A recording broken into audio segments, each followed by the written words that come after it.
Big up, people. Big up. Big up, man, like Khalees from Medina last year. Big up to everybody. Smash a like on the video. Subscribe to the channel if you're not already subscribed. We are shadow banned. Yes, bro. Freddie, yeah, of course you don't get notification because we're shadow banned, bro.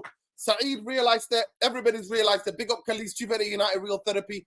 Come for an ear, people. Come for an ear. Because we got to discuss the big issues.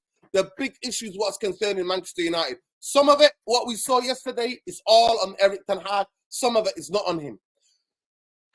We got issues to talk about, big issues. I want to just quickly let you know what we're talking about today. Saeed, please send the link to Musa as well, please. Yeah, let me send to him. Let me send to him. 1 second. 1 second. Big up, Saeed. Yo, it's still cold, man. It's still sunny. Well, it's still sunny, but it's still cold, man. What the flip, man? I'm 2 degrees on the weekend, man. I don't understand, crazy. man. It's crazy. You know what I mean? Crazy, 2 degrees in that. Bro, I was so tired. Everybody was calling me to go to Garage Nation, man, on the Albert Hall, innit? I was too tired, man. What was it? Garage Nation on? It was Garage Nation. What was that on Sunday? Sunday night or Saturday night? Saturday night, bro. I was so tired, bro. I was fatigued. You should have went and just, you know what I mean? At least then you can enjoy yourself before the massacre. You know what? Honestly, I was so tired, you know. I was really tired because things with work and everything else. And we came back Friday, came back from a conference and little conference for work and stuff like that. So I was in Birmingham.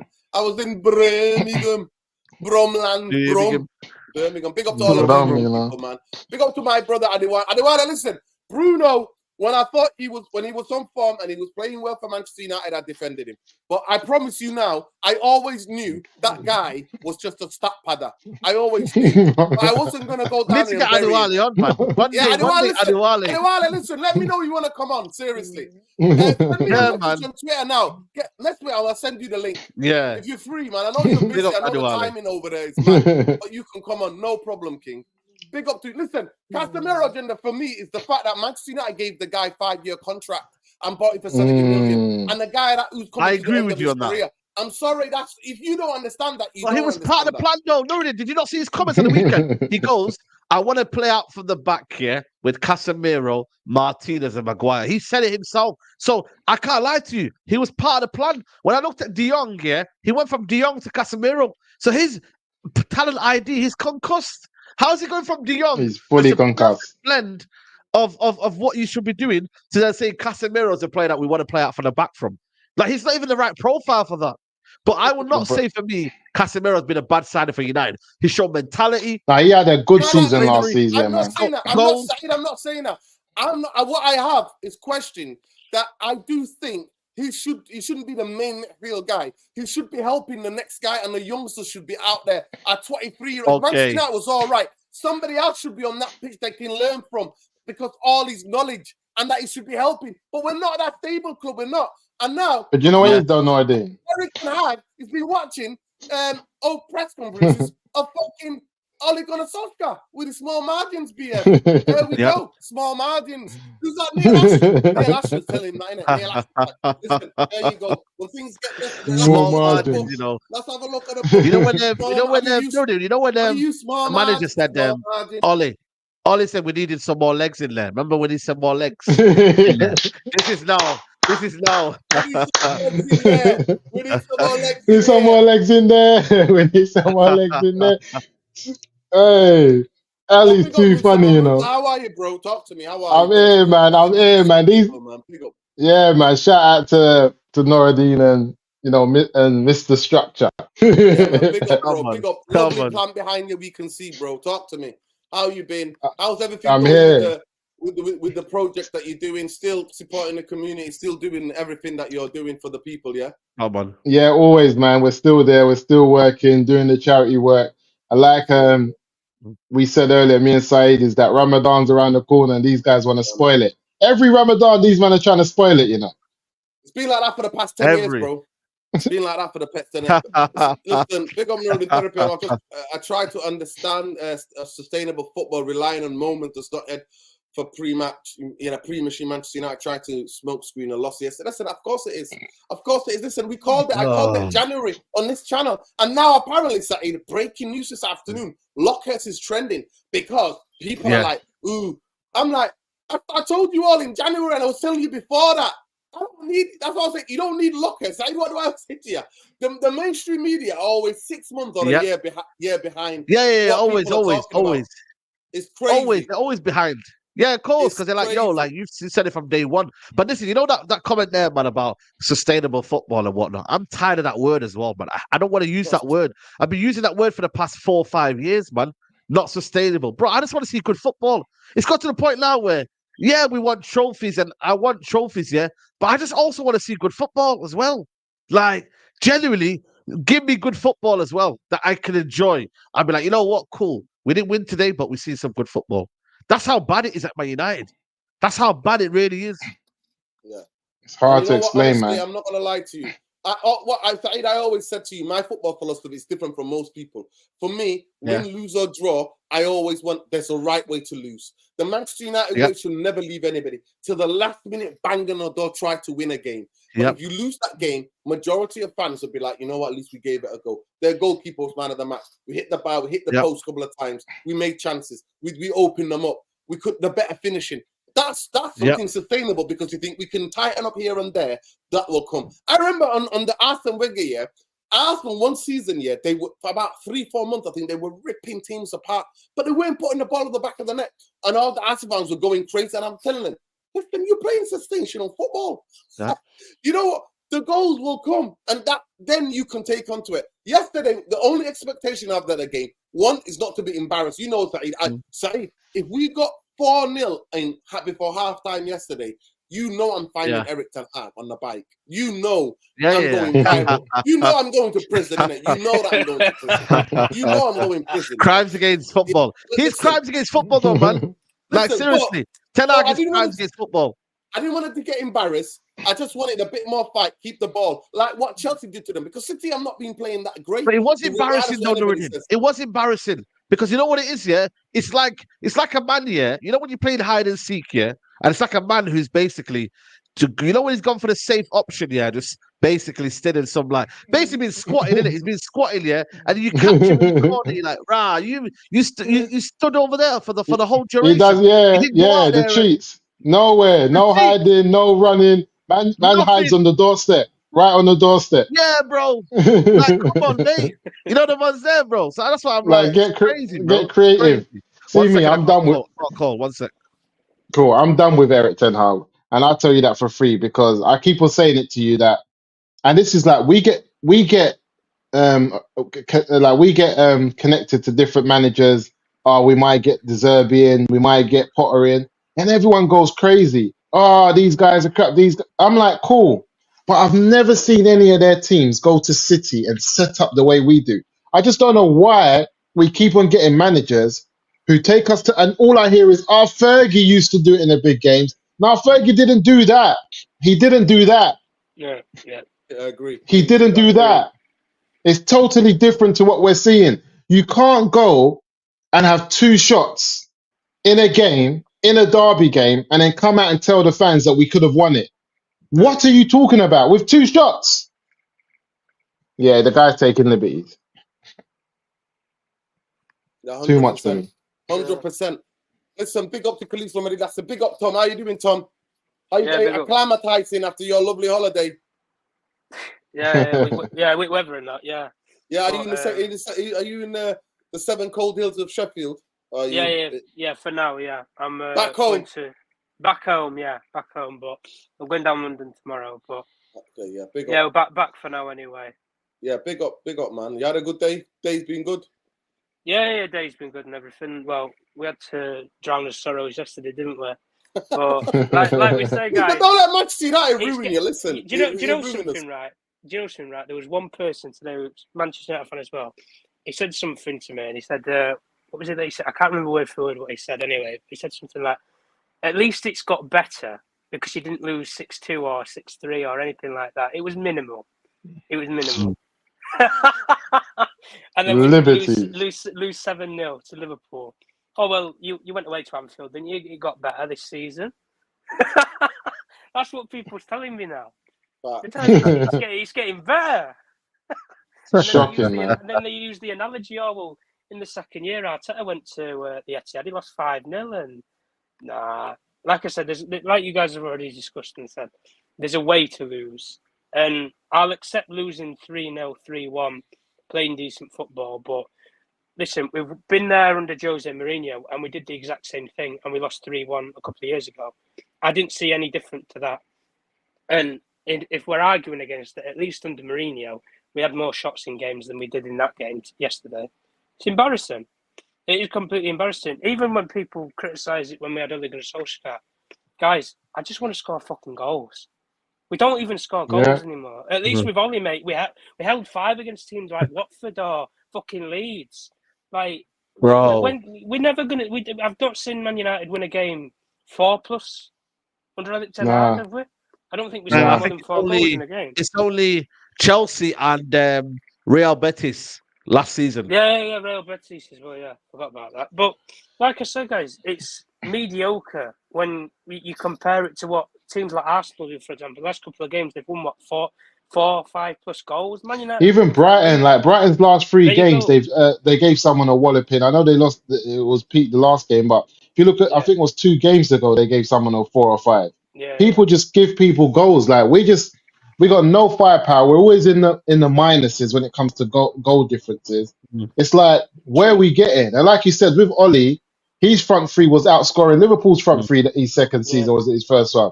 With Greenwood, Martial and Rashford. And it's like, this guy, he goes and gets his money.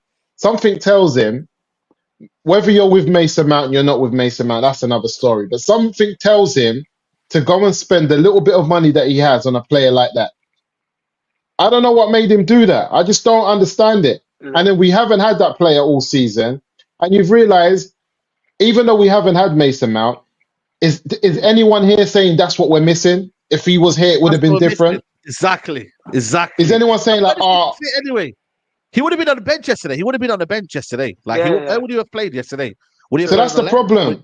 Because if you spend that money, for example, on a solid midfielder or a solid, attacking player, people will end up saying, oh yeah, if we had him, if we had so-and-so, we could have made a difference. But there's no one in how bad we've played this season has used the excuse or even the point only if Mason Mount was fit. No one. So what's that signing about? Listen, 100%. Listen, we're going to get into this because there's a lot to get to. Big up S. Madison. Here's what it says. So I just want to tell you. A minority of Manchester United are concerned about the running demands from Eric Ten Hag. Some players believe the intensity is too taxing after 62-game campaign last season and the workload that has contributed to the club's injury toll. And then another thing that he had was that Manchester United had about 47 players either ill or injured this season. It's like, yo, listen, of course, it's like, why are these players getting ill? What is going on? I remember we were joking about it, so we were like, yo, this is like Signal FC. This is what Manchester United plays. So at the end of the day, Lockers is I want to make and F. Madison. Not just me, a lot of people were saying this about it in January, that the most congested season in the history of football, world football, especially in European football, for the World Cup year, where you had the World Cup in the middle, the fact that he thought he could go after 4 trophies and with 13, 14 players was the biggest joke ever. When he didn't know the league, he didn't understand how taxing it is to play in the Prem. The physicality, the running things that you need. Other leagues are more tactical and technical. Premier League is full throttle, mate. And the Championship is even worse. So the idea, what he's trying to say about Ahmad, apparently he's saying about Ahmad, Ahmad now not getting because he's been injured for a while. Ahmad played in one of the most intense, every 3 days you have to play. That's normal to them. You play on a Saturday, right, or a Friday, then you play on a Tuesday, then you play on a Saturday again or the Friday. That's what you do in the Championship, right? But guys, we've got jam-packed show for everybody. Please smash a like on the video. Subscribe to the channel. We're on the road to 10K. Even though we're shadow banned, we don't give a shit because we shout for the Palestinian people. That's what we do. We shout for the human rights, and we try to shed light on what's going on and the genocide that's going on right at this moment in Palestine. So, and all the stuff, the other genocides are going in the Congo, they're happening in Sudan, and it's happening in the Tigray region in East Africa as well. But big up to everybody. But just getting to the topics. For me, it's simple. It's absolutely simple. Eric Ten Hag can take a lot of the blame. But in terms of where we are and how many times we've been hammered, guys, by this football club, we've been embarrassed, whether it's under Jose, whether it's under Ollie, whether it's under Ten Hag, whether it's on the boys, we've been embarrassed. So the biggest thing for me is, right, is that I want to put the thing, I want to put it to the test. I want to ask you guys, can this be fixed in 3 years? That's the biggest thing for me. That's the first question. Can this be fixed in 3 years? Like Jim the Ratcliffe came out and told everybody. Can you bring his comments, by the way? Have you got his quotes? Bring the quotes up again, if anyone can. Let me know if you can. Yeah, Killers. If you can find what he said about Manchester United challenging in 3 years and knocking Liverpool off their perch and City off their perch, please get those quotes for me. Big up to you. Yeah. For me, if you're asking me, can Man United be in the same position as Arsenal in 3 years? I think we can. Facts. That's what you're telling me. If you're telling me City, no. But if you're telling me Arsenal, who I see as a challenger, so meaning in the next 3 years, it's not a gimmick. Man United can really be in a position that if an opportunity arises, like Arsenal are now, they're like 3 points off the top, something like that, if they with all their games won. So that if an opportunity arises where they can beat the team at the top, or the team at the top drops 3 points, that they can actually win the league. So that the league finishes and they're 3 to 5 points off the top. For me, we should be able to attain that in the next 3 years. If the changement or the changing that's taking place in the club is really real. If these guys are worth their weight in gold that we're stealing from all these clubs who have meant to have been successful while they're there, we're hearing this Barella guy, he's the one that deals with the deals and he's very stern and he can get the good players, blah, blah. If these guys are what they're meant to be, and Ratcliffe is about his business and he's getting the best in class in these positions, I believe we can have good 2 to 3, I'll say, 1 to 2 free transfer windows. And I think we'll also have better January transfer windows with these guys in position. But I think the key to everything that these guys do is going to be the manager they put at the front to see through their ideas, to share the same philosophy and ideas of what they want to see from the club. I think if they get the managerial appointment right, and I'm not saying to win the league, but I'm saying, who did Arteta coach before he got at Arsenal? What did this guy do? Where did he coach? What team did he coach? But here they are, and some of us are saying that Arsenal ain't even that great, but they're there. True. So for me, if we can't get to where Arsenal are in the next 3 years, then Ratcliffe and that, they're going to be in trouble. For me, Arsenal are challenging, and I don't think Manchester United can, unless you get rid of the debt, unless you then have the biggest clear out, you pay people's contracts out. I personally don't think you can get to that. And I genuinely do not believe, I think it's going to take 6 transfer windows to fix this. 6. More than 6, sorry. So you can have 6 in it. But January, Manchester United never want to sign people in January. So to me, 6 summer transfers to get to do all the overhaul of the squad. And I think 3 years is too much for me. That's too short of a time. But go ahead, Tom. I'd love to hear for your 2 pence. Yeah. Look, I think Ratcliffe's sort of ambition comes from the fact of that he knows Manchester United generate a lot of money. He knows that the club, even as it's been used to bash the Glazer family with the amount of debt that we're in, we have spent money as a football club. The money's had to come from somewhere, so we do spend money as a football club. We just don't spend it wisely. And I agree with what Musa said, where they're bringing all these different people, like Omar's good at all these contract negotiations and negotiating. We don't know that. We've heard that. Clubs. We don't know. Yeah, well, we've heard that anyway. I'm sorry. Some people are getting a bit too. But City's done well. City's done well, though. Yeah, They've done well. City's done well in terms. Yeah, City have got 4 or 5 other people who were helping with the structure. It's not just like he's the CEO. He was a guy who was head of their development in terms of their City group. He wasn't the main guy. Let's not get giddy as well. Go ahead, Tom. But they said he was doing the signings as well. Now they said he was doing the signings over there. Some signings, some signings. Yeah. Well, yeah, like I said, he's involved with some of the signings and stuff or whatever and everything. And look, you're bringing Dan Ashworth. Dan Ashworth's got a decentish CV in football. He's did quite well when he was operating with the FA and building up the England squad. He's done brilliant wonders with Brighton and putting the different people in the roles collectively at Brighton. When you look at how well they recruit players, managers, even when they move on. And you can look at what he's done at Newcastle, arguably with an open checkbook. He's built I'd say a decent team for where Newcastle are at the moment in time, but they need to build the brand before they can build on the pitch. That's Newcastle's issue, and that's no fault of his own, because that's not his role. His role is for performance and the actual team. So, look, I think the people that are coming in and everything, if it comes down to money, we just need to spend the money in the right areas, because money's not the issue with our football club. But in 3 years, I can see what Moose is saying in terms of in 3 years, I can see us there or thereabouts around Arsenal.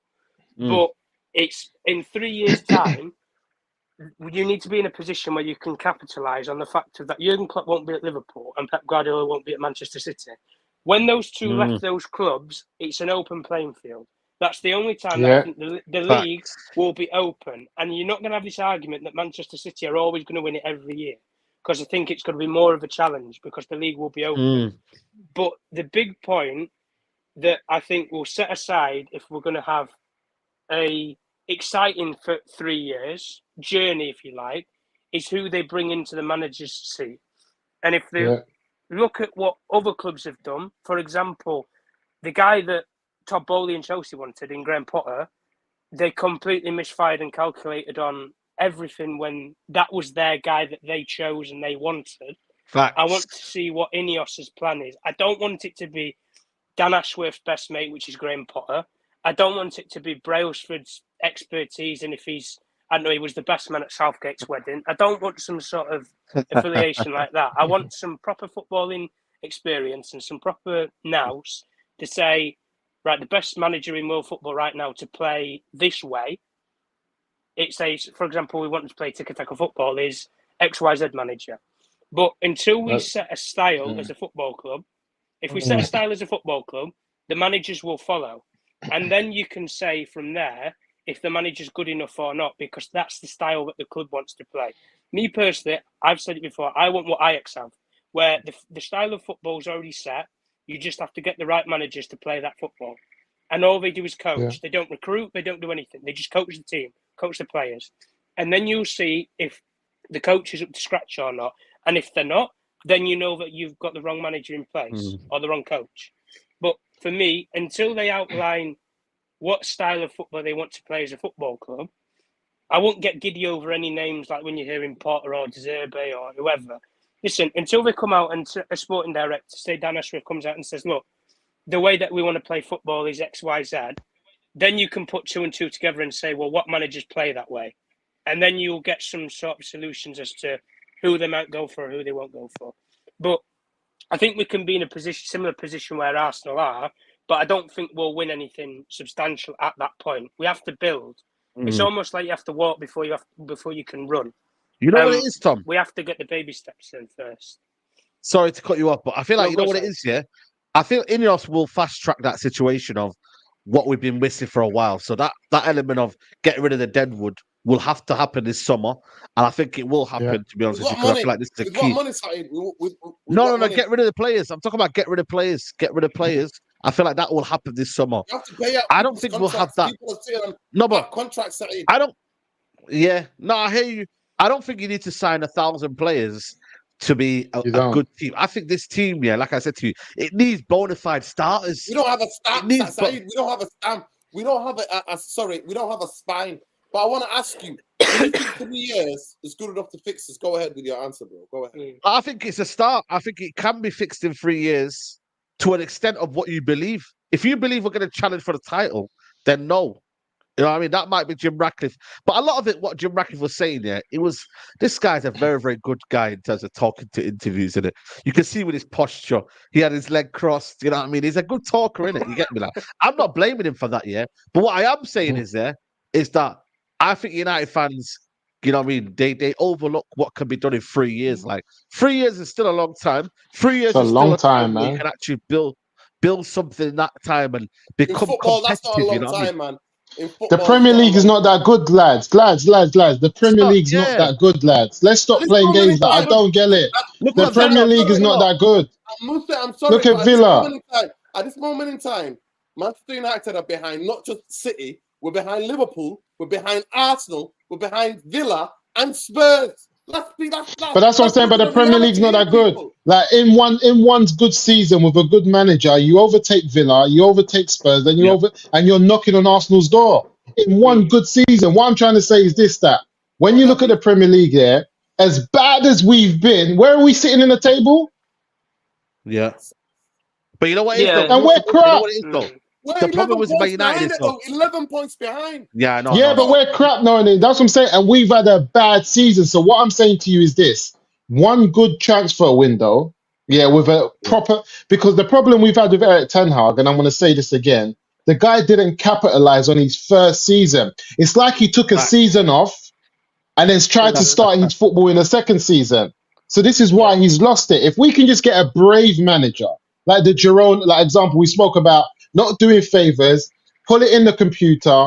Who is the manager out there playing the best type of football in world football now, competing with the best managers who isn't at a big club, like the Girona manager, punching above Yep. his weight in La Liga, and they're playing proper football. Now everyone's trying to pitch their players, especially Man City. Man City's already gone and got their star boy in for next season.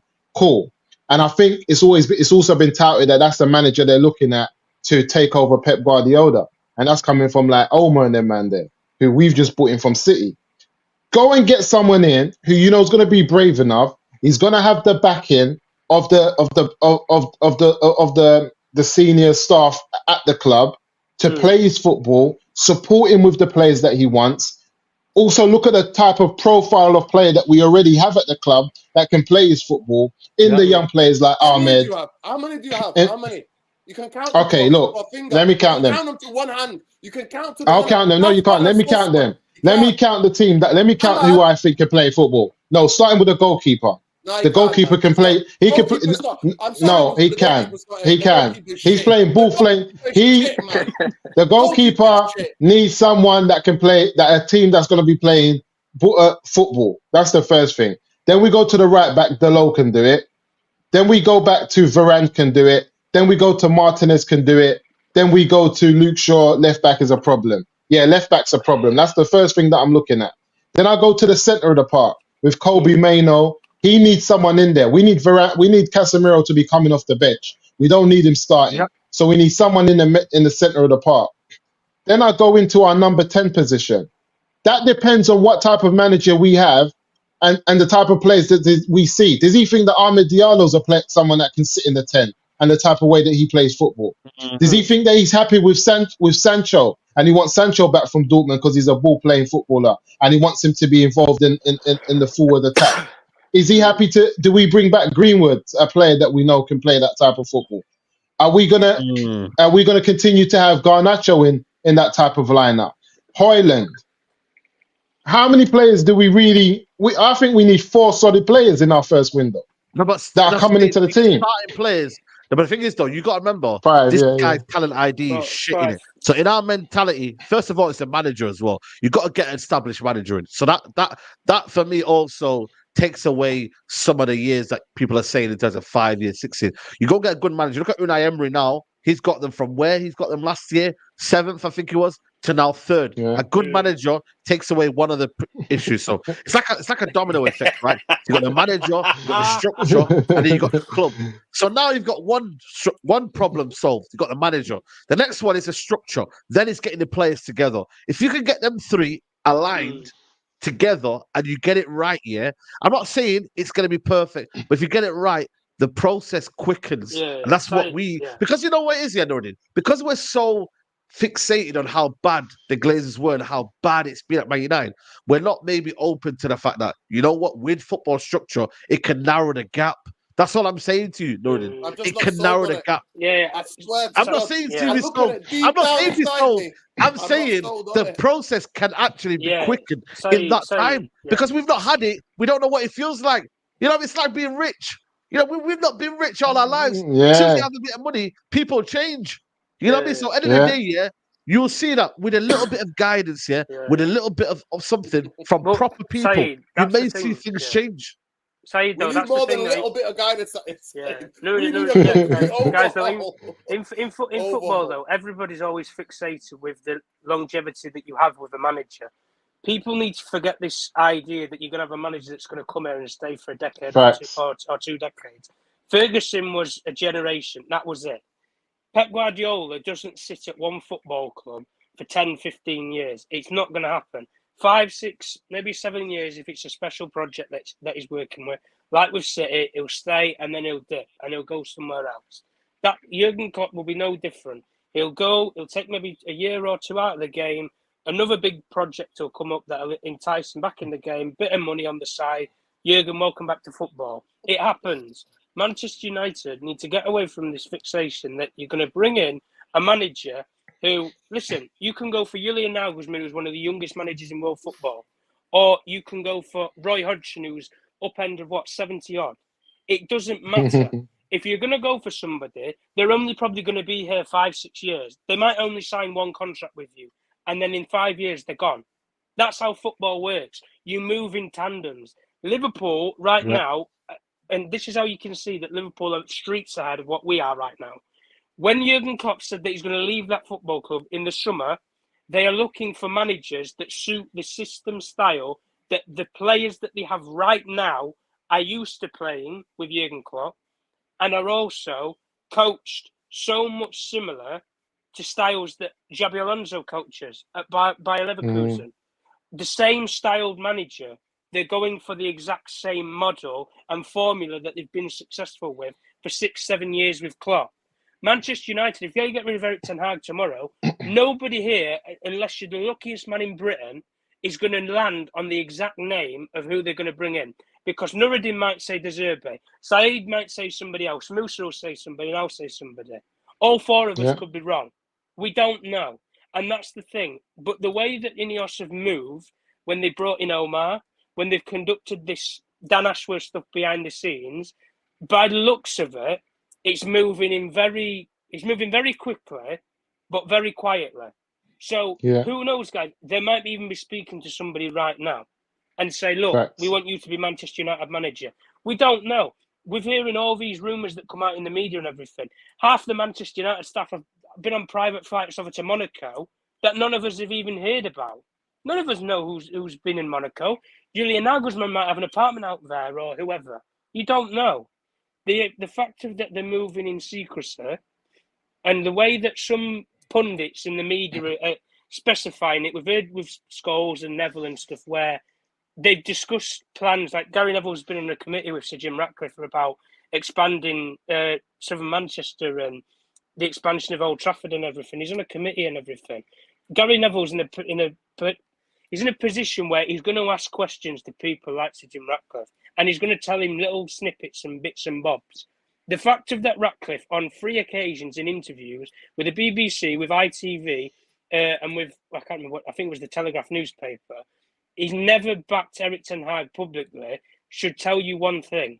He's either keeping the manager on thin ice by saying, look, I'm not publicly backing you unless you're going to show me something to get behind, or I don't believe in you as it is anyway, and we're going to move you out. And if, as a fan, if I take anything from what Ineos did when they bought Nice, I've always referred to this story. I think they had about 60 to 70 staff members in that football club. They got rid of every single person. And guess what, Tom? And guess what? Listen, you want to tell the full truth. You want to tell about Ineos. It took them 4 years. First of all, guess what they did? They got the CEO to become the director of football.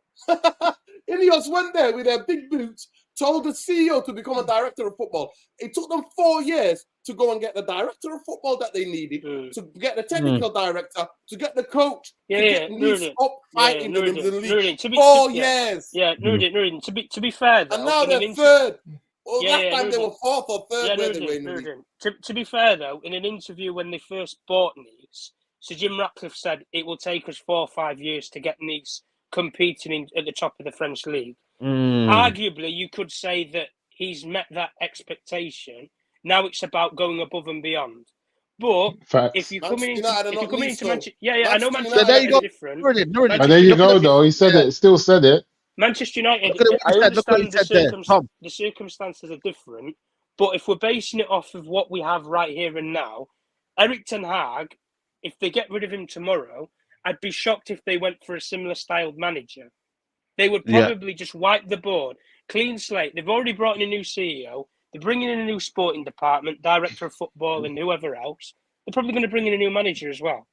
But Of course they are. if you're going to bring in a sporting director, the sporting director in their first interview, the likely thing is they will say is, this is the way that Manchester United should play football, or this is the way that we want to play football. Aggressive, front foot, high press, high energy, whatever, tick-a-tacker, whatever words they want to come out with. And from there, you can depict what managers play that football and arguably who's got the credibility to come to Manchester United. But if we're basing it off of the foundations we have right now, Ineos have basically met the expectations that they said at Nice. But from Nice, when they made those mistakes in the beginning, Nuruddin, they have improved upon them and they've got better over time. But the only thing that I question against the only thing that I go against Ineos in this argument is they don't own this football club fully, but also in football they've never won anything. That's the only issue that I have with them. They've never won anything in football. Nice and Lausanne, I can understand it's difficult to win things. There's bigger competitors in them leagues. But Manchester United, you have the war chest of That's it. a nation state. We are basically a nation state shackled with £1 billion debt. You get rid of £1 billion debt, Manchester United are on the same spending levels as Manchester City. That's just how the football pyramid works. If you got good footballing people that know what they're doing, we could be back. But anyway, But regardless, go on. Let's get into it. So some of you think we can in 3 years. I don't believe it because I have to. Can you bring the comment though, Nuruddin? Can you bring the comment up though? The comment about he said basically what he said over there. Yeah. But there's another comment because he gave a couple of interviews. The one on the BBC said he's knocking Liverpool off their page, and he said 3 years. That's what he said on that interview. That's for the PR, man. That's for the PR. Man, the other one. Me, I'm only talking about what he said. Let me just go back to it. Where's Khalees? Khalees had it. The next question, well, we'll just go and find it. I'm just thinking, where did Khalees put it? Let me just check if I've saved it. There it is. Jim Ratcliffe. Jim Ratcliffe said, the key challenges here in the long term that we need to do things well and properly and throughout and not rush at it. It's not an overnight change. That's what he said, yeah? It's not an overnight change. That's what he said. Yeah, that's what he said. So basically saying the key thing is also challenge. said 3 years, but he's also mentioned the 3 years that he in another challenge though. But I said to you again, guys, Arteta, man, this guy's challenging. What did he do? Yeah. What did he do? And then when we talk about spending power of like Man City and everyone else, but we've already outspent them. Yeah.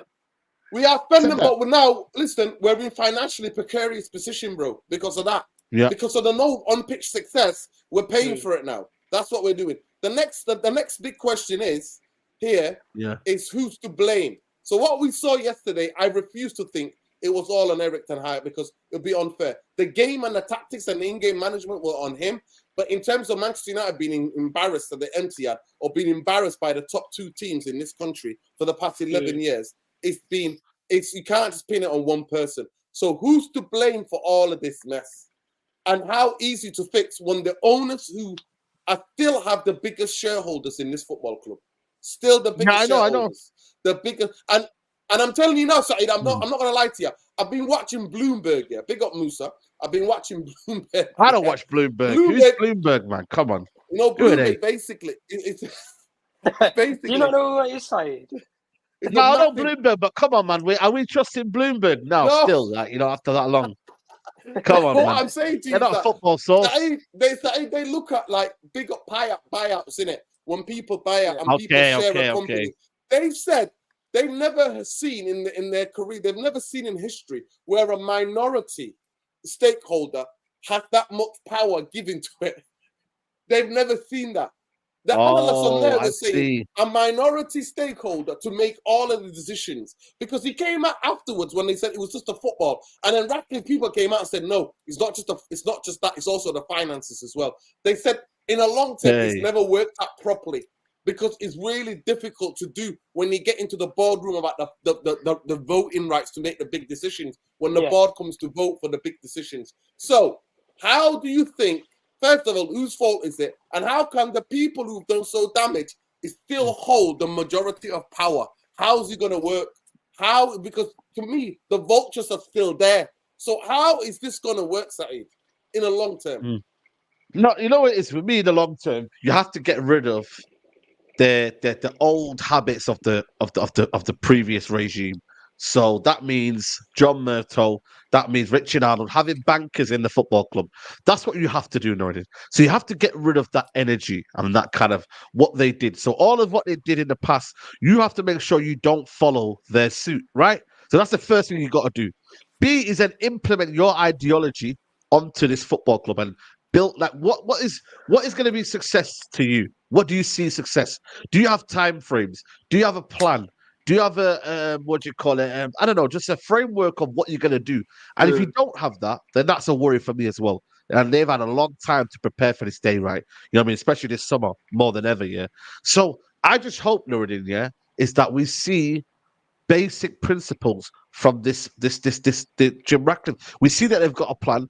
And like I said to you, if we see step by step they're slowly improving, everybody can get behind that. But if they're still doing things where they say, oh, there's no value in the market, and they start blaming, you know, the transfer market and the money, and they start going and buying cheap transfers, that maybe even go spend even more. So, like, that's what you don't want to see. So them bad habits have to just go. one word, just So, one word, just one word. No excuses.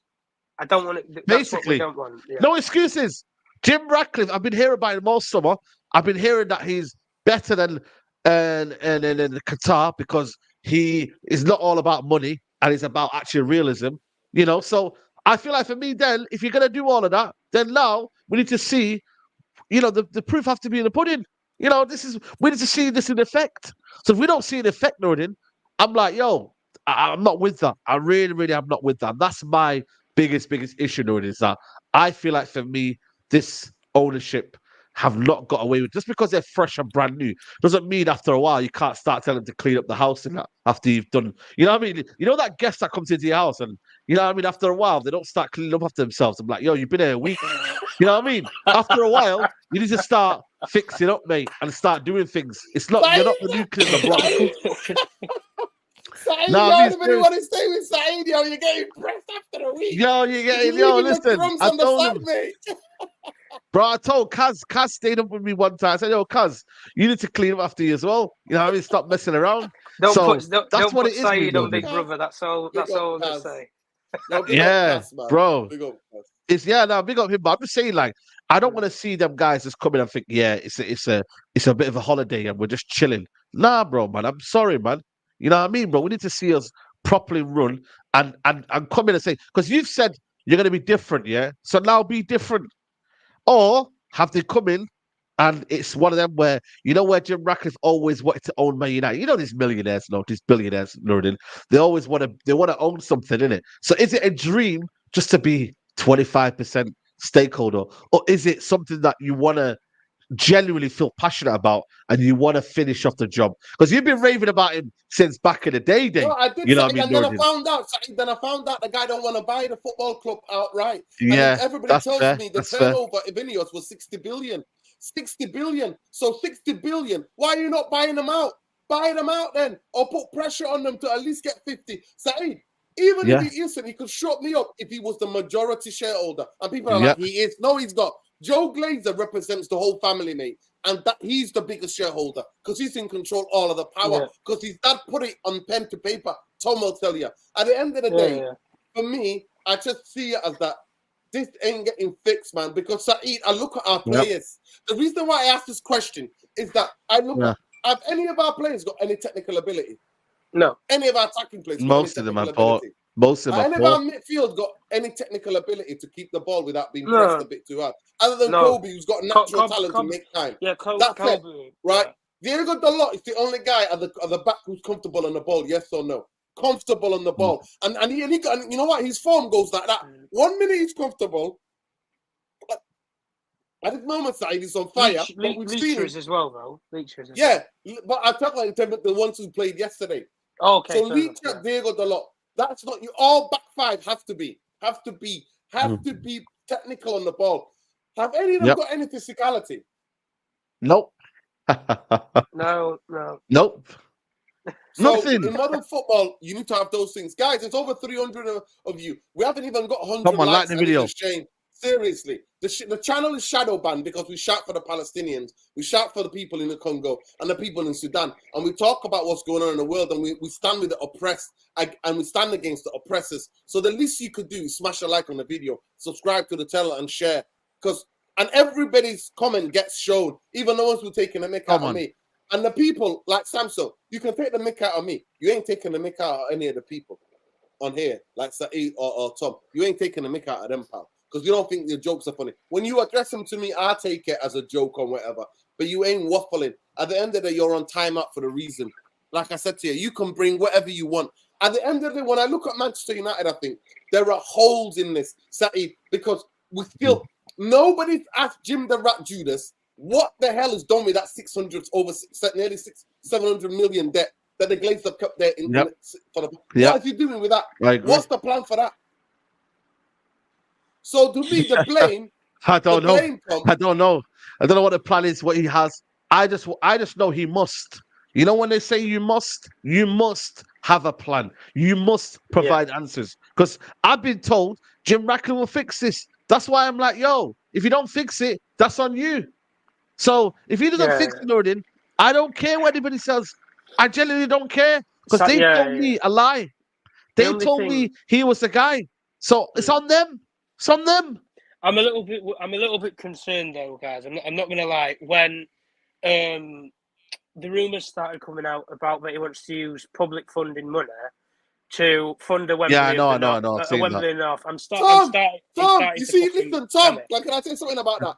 This guy, the NHS is crumbling. The roads are crumbling. There's so much homelessness. There's the biggest cost of living crisis. There's another recession, and he thinks he's getting public money, taxpayers money, to go and build a 100-seater stadium. No. To a certain extent, I'll be fair. Some of the points that he made, I thought there was valid. Like, people from the north shouldn't have to get on a train or a coach or whatever from Manchester, Newcastle, or wherever to go and see a concert, the FA Cup final, a Champions League final at Wembley. I can understand that. A major boxing event, I can understand that completely. Yep. But from the aspect of where he said that I want to use taxpayers' money to help finance a new stadium, I don't think that the government would even borrow him more than, say, 10 million, if I'm being completely honest with you. But the way that it looks, anyway, and I think he's come out in that interview anyway, the BBC, and he said that his preference is to go and build a completely new stadium, which, to be honest with you, I don't disagree with. But even in saying that, if he didn't get the public funding money, I've got a rough idea. I think what he would do is he'd probably go for a naming rights deal with a company that he's in business with, or he coordinates with high-level individuals within that company. For example, he knows a lot of the guys from Mercedes based upon that he owns a third of the Mercedes Formula One team, for example. So he'd know a couple of people that Mercedes have built basketball arenas, they've built NFL stadiums, all in and around America. Guys, I've got to go, yeah. Sorry, man. Big up, bro. Big up, Saeed. Big up, love, mate. Yeah, but like I say, they've built these massive projects and everything. So in terms of getting the right people in place to actually build it for them, not necessarily that they don't need people to build it for them, but just to have partners on board, I think would help matters. Listen, Ineos build, chemical plants and oil facilities all around the world, in China, America, the UK, Eastern Europe. Like, the guys are infrastructure maniacs. They know what they're doing based upon building things. So building a stadium is no, hard step for them. They can do it. But in saying that with Ratcliffe anyway, listen, if he wants to come up with all these plans and everything to say, look, we're going to be back in 3 years, we're going to build a new stadium and everything within 5-6 years or whatever, listen, I want to hear it and everything. But at the end of the day, until I see a builder with a massive bulldozer go next to Old Trafford, or you see Manchester United on the field getting more than 80, 85 points in the season, That's the time that you can get giddy, guys. That's the time. When Man United get to the last 5 games in the season and they're up there in the top 2 or the top 3, fighting for a title, get giddy then. But until you see that, or until you see some labourers outside Old Trafford, either rebuilding the stadium or building a new plot of land behind it, until you see something like that, it's broken promises, guys. The Glazer family, Malcolm Glazer and everything, he wanted to build Manchester United a new stadium. He wanted to build on the existing plot at Old Trafford and expand it up, just like what they've done with the Tampa Bay Buccaneers Stadium.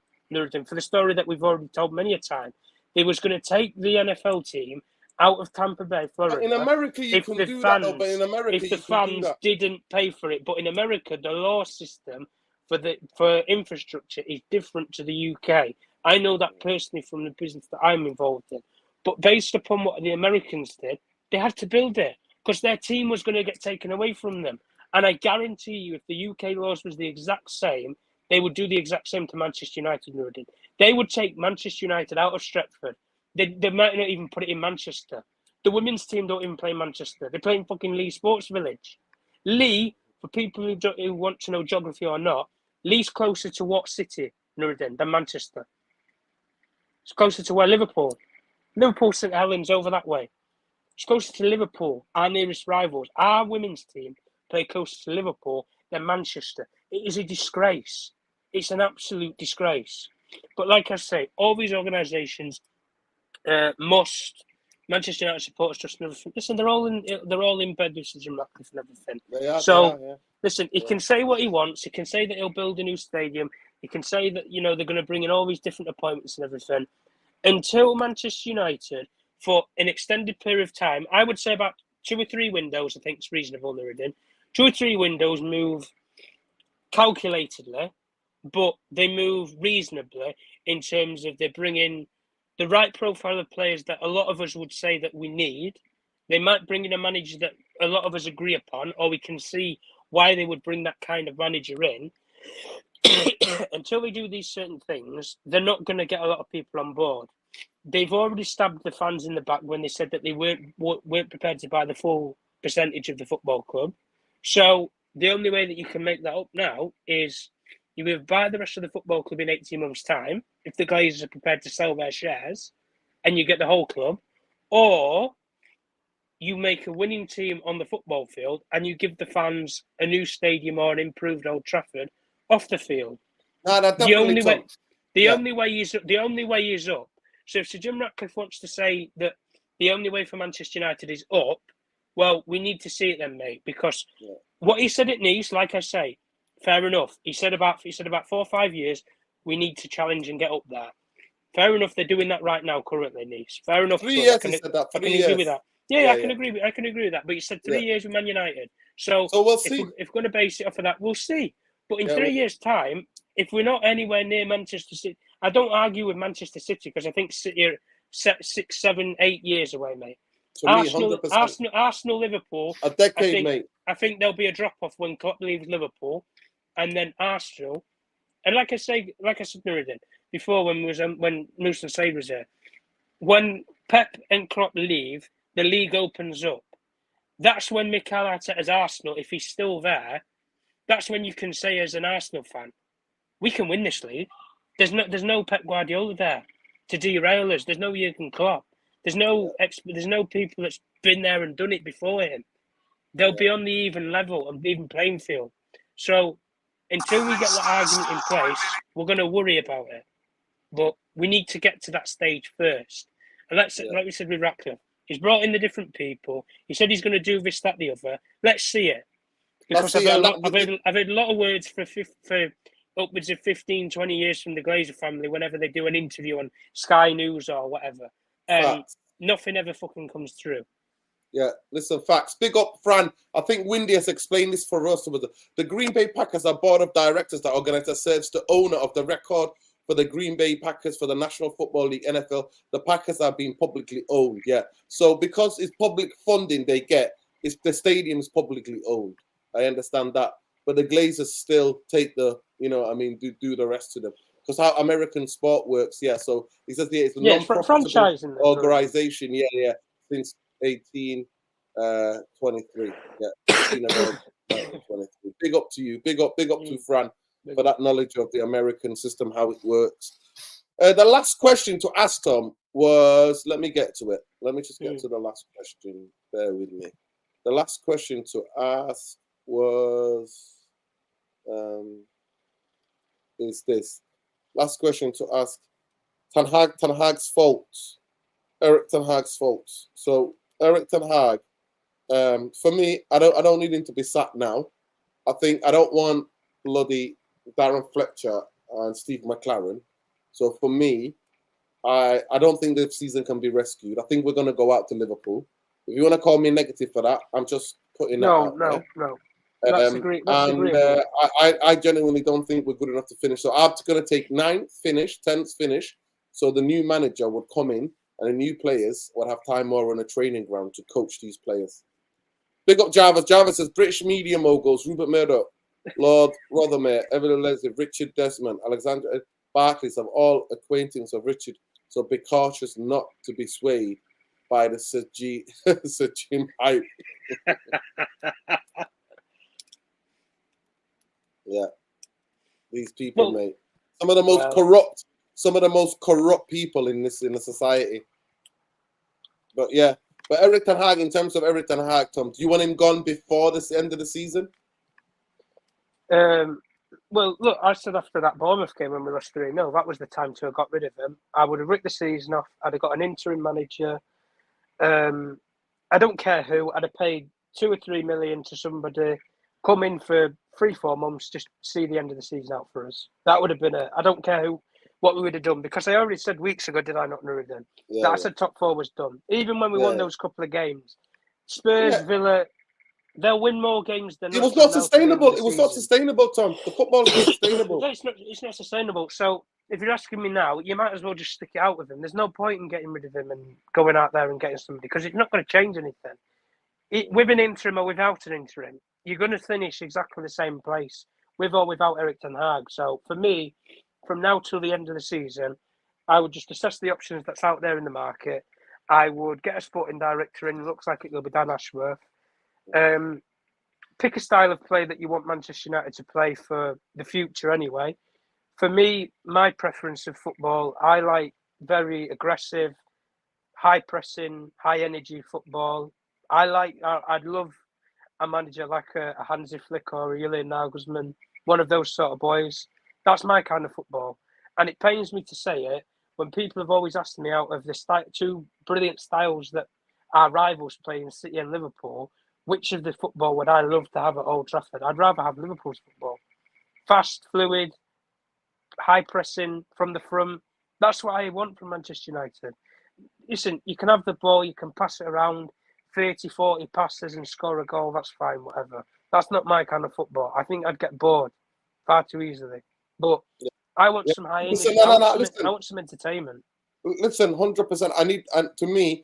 I want possession with purpose. I don't want just having possession. That's what I mean. Liverpool, when they have the ball, Nuruddin, they use it to the brilliant effect. But as soon as they lose it, it's almost the best thing for them when they lose the ball, but it's in the opposition's half, because they press the living daylights out of them.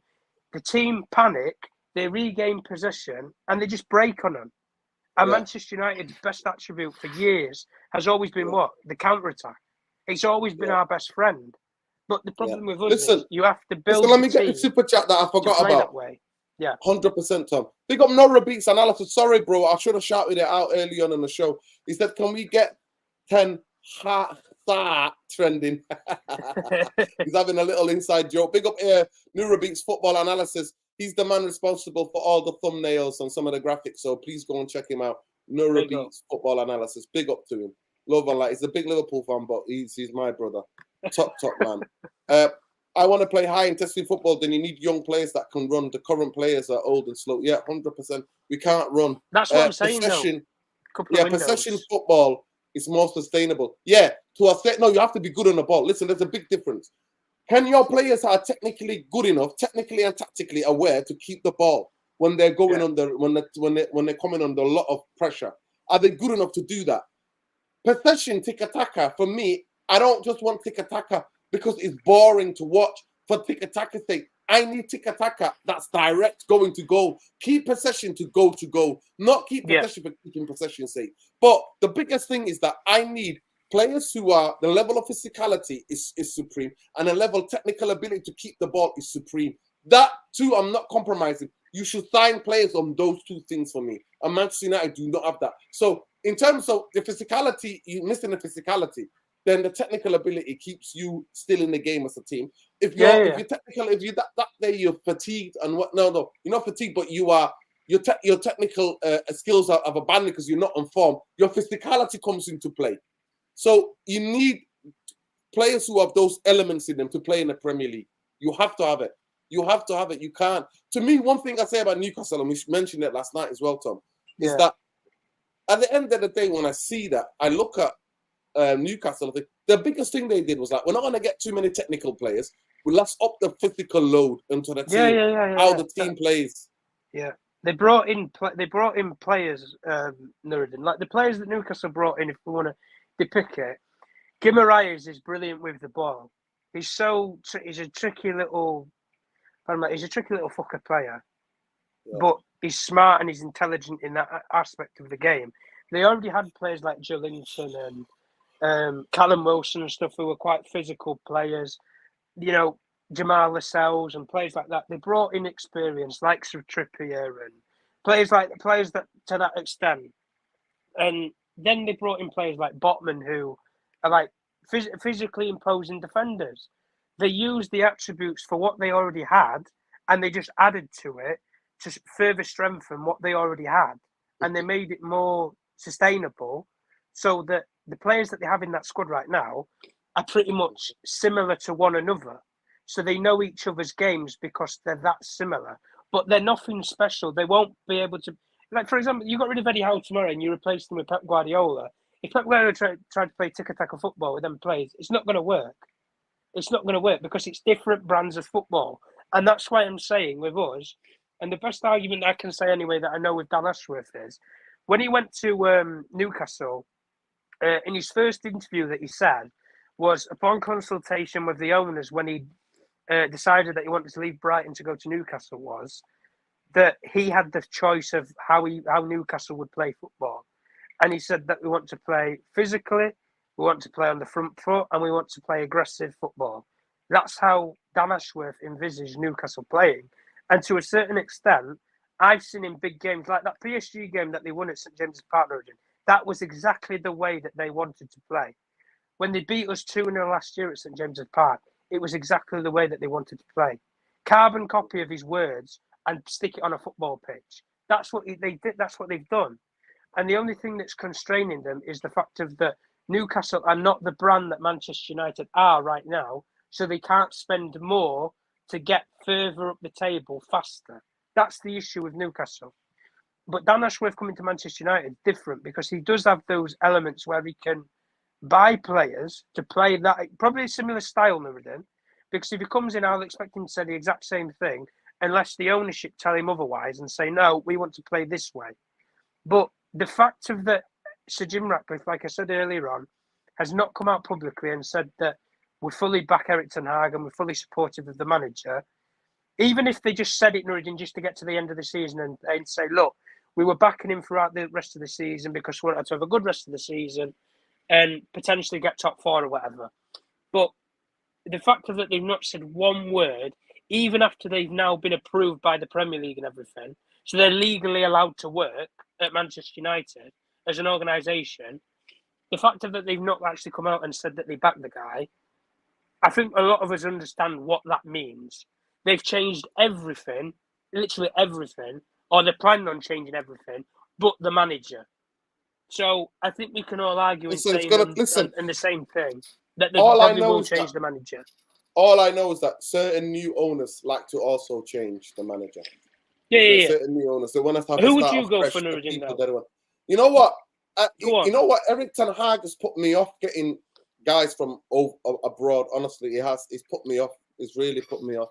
Erik Ten Hag, you don't understand how he's traumatized me with his fucking shit football and him thinking that he can burn players out when we know the intensity, especially in a World Cup year where it's the most congested football league Premier League schedule in the history of Premier League.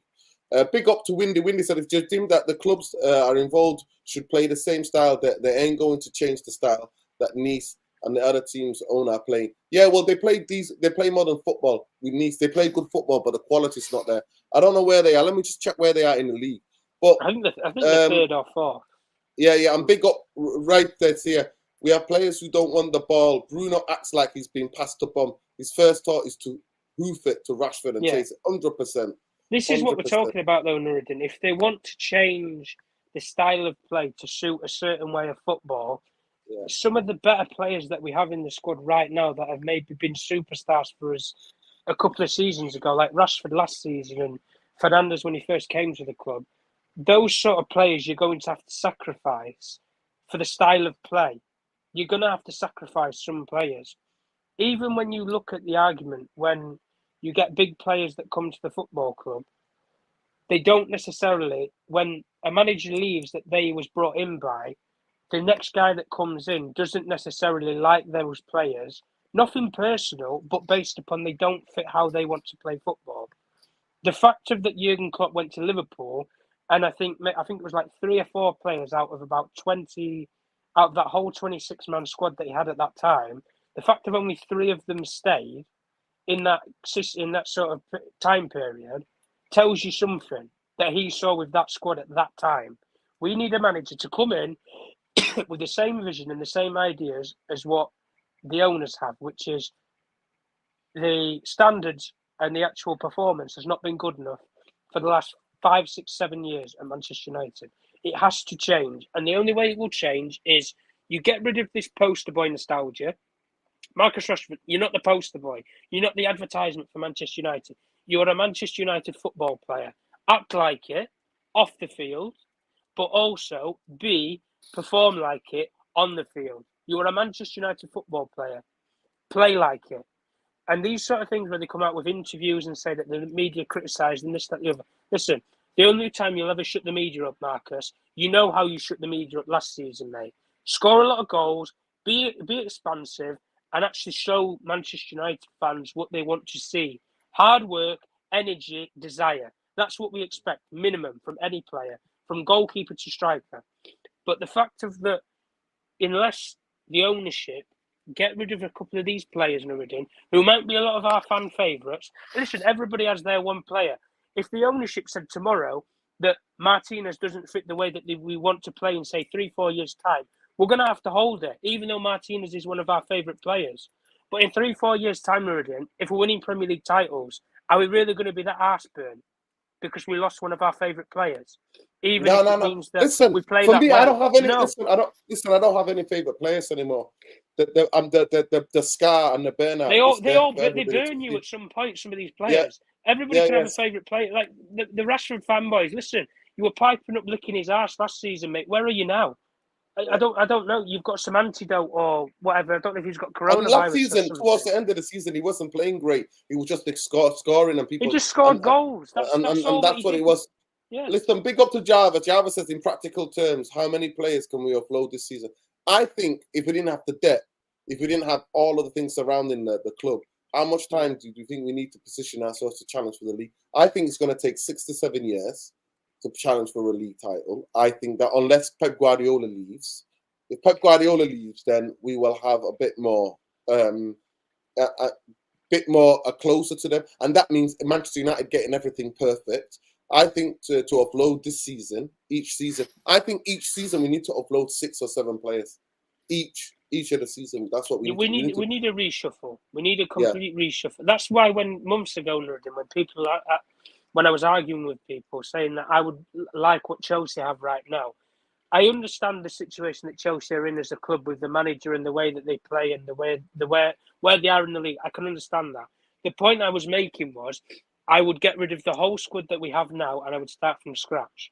The best players, the favourite players that people always petulantly defend every year, Rashford, whoever, Fernandes, when you want to defend these players, if it means you get rid of all of them, if it meant that you got rid of those 2 players who are fan favourite players, but next season we're playing good football that excites us, that would want to entice people, maybe like Jarvis, for example, to get on a flight from Norway to go to Old Trafford and watch a game live, when you can do that and you can entertain football fans, you'll get people on side. But the fact of that you want to increase ticket prices by, what was it, Nuruddin? 5-6% or something like that. You want to increase ticket prices and you're watching that shite. And you want to Nobody- move the people in the stadium. It's ridiculous. You want to move the people in the stadium as well. Listen, big up to everybody. Please, can somebody tell me how many likes we're on? Khalees, how many likes we're on? Jarvis, how many likes we're on? Listen, at the end of the day, can be sold still. Matthias guarantees it doesn't matter if the club wants to sell a player. The player has to agree to move. Yeah, I think the players can move. Big up Tom, by the way. Big up Tom. Tom Journalist one. Make sure you check him out. Big up our Tom. Here we look at it. Just another Guardiola assistant coach. If you can't beat them, join them. Swallow your pride. Possession-based football is supreme. Real Madrid by Munich were outshined by City by the style. No, but listen, I don't. To me, you need to be. Listen, last season when I watched Bayern Munich had more possession than Man City at home, but City won the game. Bayern Munich dominated the game, large parts of the game last season. Go and check it out. Last season, in the game at the Etihad, Bayern Munich dominated the game and the possession. Not even 200 likes, you know. Wow, we've been over here. Not even that. People, honestly, you make me laugh. Not even 200 likes. We had consistently over 300 people in here, and not even 200 likes. Shame. Honestly, it's a big shame. But big up everybody who liked it. Everybody who don't like it, I don't know what to say. But big up to everybody. Love and light.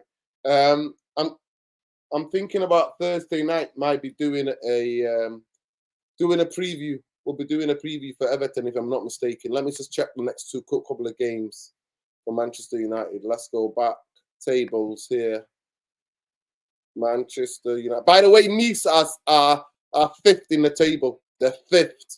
And people were getting giddy, throwing that in my face. So we got 12:30 on Saturday. We got Everton. And then we got Liverpool next Sunday at 3:30 for the FA Cup. Then Brentford away at 8 o'clock on the Saturday night. Then we got Chelsea away at 8:30 on the Thursday. Then we got Liverpool at home on it's international break, innit? Then we've got Liverpool 7th of April. Then Bournemouth away, who slapped us last time. Then Newcastle at home. We got games, mate. We got games. But big up to everybody. Smash a like on the video, please. Let people in the comments, let me know who's to blame. Let me know if you can be back challenging for league titles, because that's what Jim the Ratcliffe said. If you're going to challenge for league titles in 3 years, let me know. Let me know if you believe that, if you're buying that. BS. For me, it's BS, but let me know, guys. Big up to everybody. Big up to Tom. Make sure you check him out at Tom Journalist 1 on Twitter. Make sure it's the ATV. Musa's not on social media like that. But big up to everybody. And big up to Khalees Ramadeen Lassie. Make sure you check him out at Khalees Ramadeen Lassie on Twitter. Lacey. It's Lacey, innit? I always call him Lassie. I'm dyslexic, people. Lacey. Khalees, K-L-I-S, Ramadeen Lacey. Go and check him out. Love and light. Big up to all of you who like the video. All the rest who didn't like the video, you can do one. Big up to Saeed. Make sure you go and check out Straight Jacket. He got a bit heated today. Big up, love and light.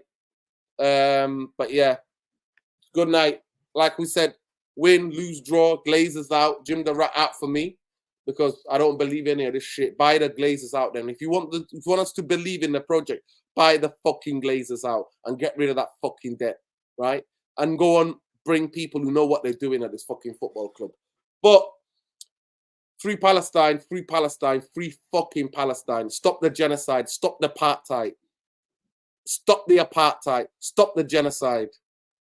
Go and educate yourself, those of you who don't know what's going on there. Stop the genocide in the Congo. Stop the war that's taking place. A lot of the Western countries are behind it.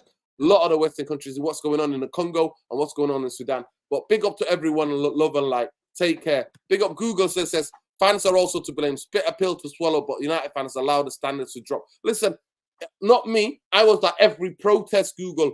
I was at every protest. A majority of our fan base, a lot of them are old and they don't want to get involved. That's a fact as well. It's a fact of life and it shouldn't. But the younger ones think, you have to support the club. No, mate. But you're backing fucking Glazers. Fuck the Glazers. fuck Zionism, and fuck apartheid state. Fuck apartheid. And fuck people who carry out genocides. Take care. Love and light. Peace. Good night.